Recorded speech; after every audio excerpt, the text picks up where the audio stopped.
Hello and welcome, I'm Kira Scrivener, and today we're going to be talking about the books that I read in January and February of 2025. The first book that I began 2025 with was also the last book that I finished 2024 with, and this was Pride and Prejudice. I really enjoyed reading a little bit of Pride and Prejudice every night before bed for the last 2 months and the beginning of January, and it was so wonderful, that time between when the world is a little bit shut down and just being able to curl up in my bed and drink tea and read Pride and Prejudice was really just the best way to begin the year.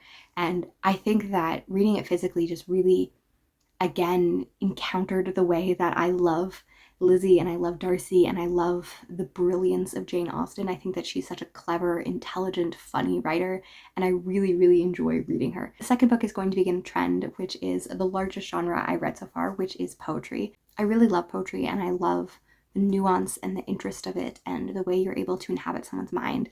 And this one is Obits by Tess, Liem, and this is a Canadian Montreal author that writes about her experience of being biracial, about her experience of living in the world.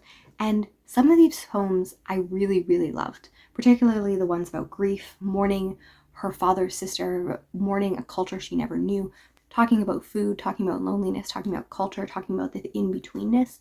Some of them, even on the same genres, didn't really work for me. It's one of those areas where I feel so torn because some poems really spoke to me and some poems I was trying to get through. And some of that's a style choice. Like, I know that there are certain poets that are very well renowned and their poetry and their flow just isn't one for me. And I think that this fell into a little bit of it, but I enjoyed the themes and I enjoyed some of her word choices and the way that it evoked things. I thought that was really interesting. And then we move on to one of my other loves, which is comics. And this is Marvel's new Ultimate Universe. And this is Spiderman. And this was the first year, the bound up of the first volume. And I really, really like this. This is looking at an alternative version of Spider-Man where kind of all superheroes were taken out of the world. And he was never bit by a spider. And he is now a 35-year-old man. And he's married to MJ. He has 2 kids. And kind of Tony Stark's last wish before he dies in this universe is to try to restore some of the heroes, including him, and tells him that you had this destiny, it was stolen from you, and gives him his suit, gives him his powers, gives him a spider to bite him.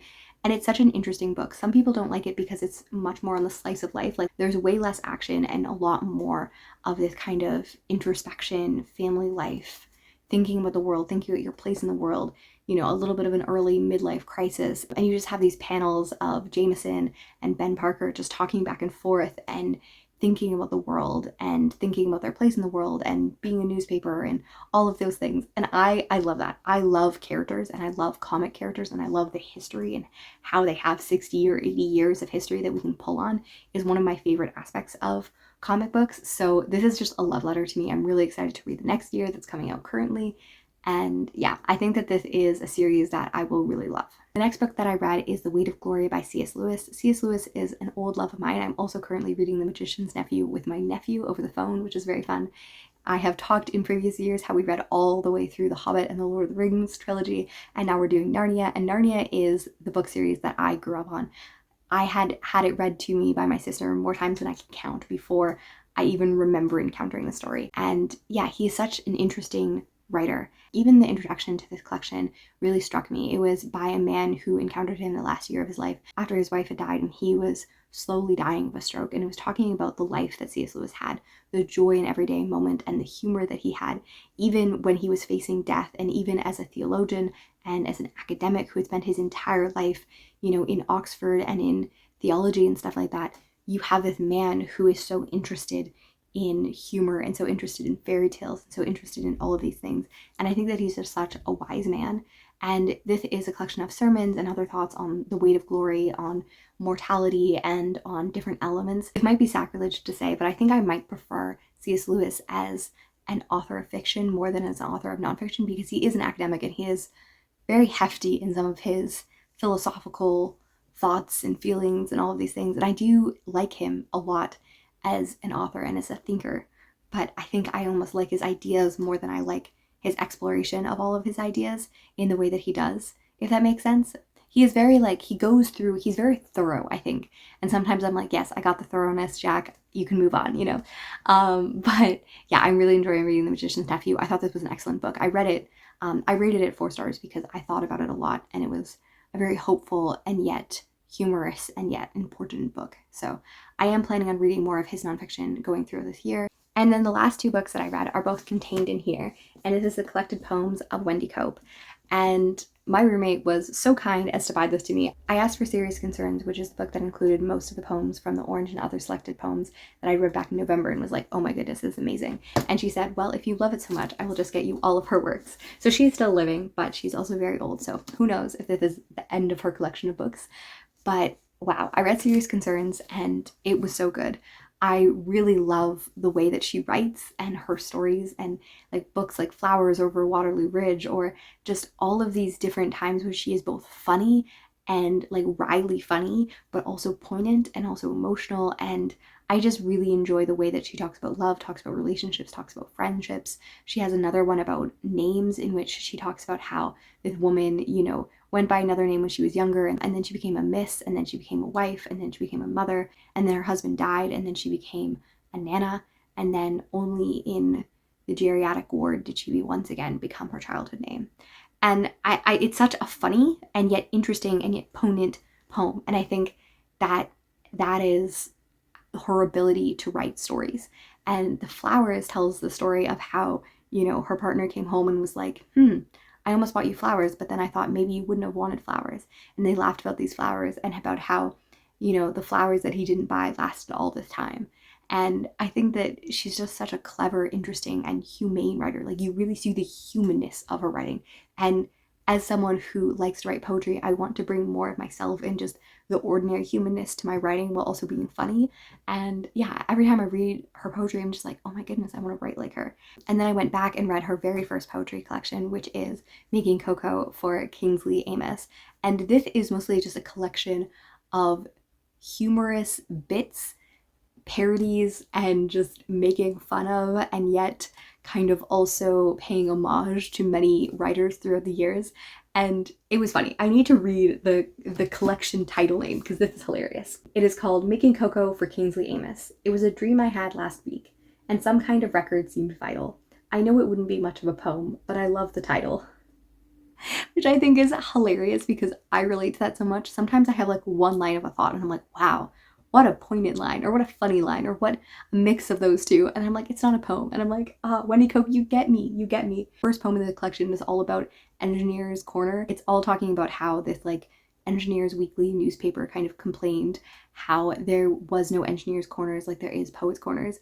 And it's talking about how, yes, poets always, you know, if you're a poet, you'll always make rent, you'll always be well fed, and it's just like going on. And she's so funny. She has some poetry that I kind of almost hate because it's about Ted Hughes's Crow. And if you were here a few years ago, I tortured myself trying to read that collection. I was like, I can't do it. Like, I can't do it. I hate his writing style so much. So as much as it was hilarious, it was also torturous to kind of read her imitation of his work. But there was a thing about how this person was the sadness, or the, like, what was it, the subconscious of Ted Hughes' mind. And I did find that one very, very funny. And how Emily Dickinson doesn't write a semicolon. Like, some of it is very funny. Oh, Patrolling Ted Hughes' Subconscious. That is the name of it. I have it listed in my review that I'm looking at, because I read this like a month ago. It's about a brand new cop who is patrolling the subconscious of Ted Hughes, and I find it the most hilarious thing ever. So I'm like, yes, that is the experience. I think she likes Ted Hughes, but you know, I, on the other hand, don't. But when I was looking this up, I did find that Ted Hughes wrote a quote about her, and this may be the only thing by Ted Hughes that I enjoyed reading. I like your deadpan, fearless sort of way of whacking the nail on the head when everybody else is trying to hang pictures on it. Like, that is so Wendy Cope. She's just like hitting the nail when everyone is trying to be like, here's a picture, here's a metaphor, here's a simile. You know, it's just like, it's such a beautiful way of evoking her style, which I think is hilarious. In one of the collections, there's a poem about how, you know, for every man, there's a woman who is silently trying to cry herself to sleep without him hearing. Or this poem about this man who is not responding to her messages, and she's just like, come on guy, I'm obsessed with you, but also you're 47, you shouldn't be this picky, please answer my calls. So she's like very poignant and beautiful, but also very funny and sassy, and also very real in a very human way. And I really, really enjoy reading her works. A book that I've been reading since October of last year that I'm going to be finishing this month is North and South. I got several of my real life friends to read it, and we're reading in parts, and I'm having the best time going through and like picking the parts that we're going to be reading. And yeah, this got a little bit delayed because this winter has been terrible for driving and some of the other things, which got us delayed. But yes, I have reread several parts like 4 times now because I just like can't help myself with going ahead or like double checking things or trying to make like study questions. And I love this book. I had read it once before and knew that I loved it. And this experience of really in-depth study, conversation, rereading, like I love this book. I love Elizabeth Gaskell as a writer. I am obsessed with it. If you're not familiar with North and South, it's often advertised as Pride and Prejudice in the 1850s with socialism and like mills and all of these things, which is so good and interesting. And the characters, it follows Margaret Hale, who has been a companion throughout her life. She goes back to live with her father and mother in the countryside, and her father decides that he wants to become a dissenter rather than a clergyman because he feels like he doesn't completely align with the Church of England. So they go off into Milton, which is fictionalized Manchester. This is way too much information that I'm giving you guys, but I love the story and I need to talk about it. But yes, and in this mill town, her father begins to tutor this man who is a mill owner who grew up very poor and has now brought himself up. And it's a clash of the pastoral South and the industrial North, and a way of life and different kind of collision course of progress and tradition and different points of view. And these characters really refine each other and make themselves stronger. And it's also a book about grief and about many other elements that I really, really love. Talking about other books that I really love, this one isn't an official book that I'm reading, but I'm enjoying it so much. So if you're a person like me that is a Christian and loves Anne of Green Gables, this is the perfect book for you because my friend got it for me for Christmas, and it's called the Anne of Green Gables Devotional, and it is by Rachel Dodge. It goes chapter by chapter of Anne of Green Gables and kind of talks about the way that, you know, we could encounter God in it, but also just like a reflection on it and practical application. And like, I was kind of skeptical because I was like, well, it's not the most religious book, but it is such a thoughtful, interesting, evocative thing. And sometimes it's just talking about, you know, the different characters and how they represent good qualities and qualities we can see in God and stuff. And yeah, it's made me quite emotional in many parts. And I'm really enjoying beginning my days with my favorite book and God, my favorite thing. So yeah, it's a really good book. So really recommend it. Also, if you're interested in the concept but not in Anne of Green Gables, I know at least that she has Little Woman and I think Jane Austen and a few others, but I can't remember what they are exactly. The big book that I've been working on through the last few months has been The Duke's Children by Anthony Trollope, and this is the final book in the Palliser series. And I almost don't want it to end, and this jumps ahead, and the beginning of the book shocked me because a major change and upset happened. And I think that I've been dragging my feet a little bit because I'm just emotional still about it. But it's an interesting book. It's another marriage plot that deals with different people of different classes and how they relate to each other, and if this is the wisest marriage. It also deals with grief and kind of public life and all of these various things. And it's a combination of a series of 6 books. So I am interested to see how it ends, but I'm also kind of dragging my feet on wanting it to end. And then after I'm done this, the world of Trollope opens up to me because this is my 13th book by him, and there is still 33 to go after this. So I'm very excited for that. The other book that I'm in the midst of is Above Ground by Clint Smith. He's a favorite author of mine. He's wrote both How the Word is Passed as well as Counting Descent, which is a poetry collection. The first one is kind of looking at America and is a history of Black people in America and the experience of slavery and how that has been disseminated and talked about throughout the years. And he also, the first place that I encountered him was through him teaching Black American history on Crash Course, which was such an interesting, he's such an amazing teacher and intelligent and well-spoken and funny. And that really comes across in his poetry. This book I knew was about fatherhood and about a myriad of other things, but I didn't know how much it was on fatherhood. And it is a very funny collection in some ways. It talks about the experience of his son and how his son almost died pre-birth and the trauma of that, but also just the early years of life. You know, one of the poems that I just read was him talking about his son trying to climb out of his crib using his stuffies and just that experience. And even just a beautiful poem about how I knew I married the right woman, and it's just like a collection of things that he loves about his wife. But there's also really poignant poems like airstrikes and how do we justify that as citizens of a nation that is killing people. And there's also other poems about race and belonging and about displacement and about immigration and the experience of losing your identity and your language. And there's just so many different aspects that I really, really love about his writing. He can really zone in.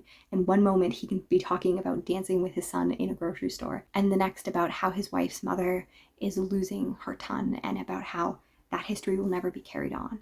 It's just like such an evocative collection of poetry. And yeah, I'm about halfway through. I'm very excited to read it and to finish it. And he has another book that is coming out that I'm really excited for about World War II. And the last book that I'm just the tiniest bit is In the Death of Ivan Ilyich. And this is me dipping my toe back into Russian literature. I read this book, I think, 6 years ago.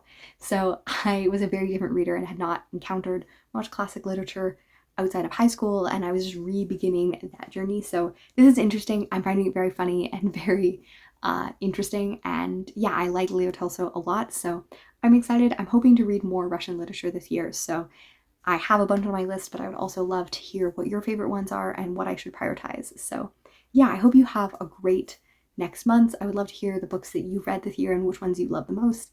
And yeah, I will hopefully see you very soon.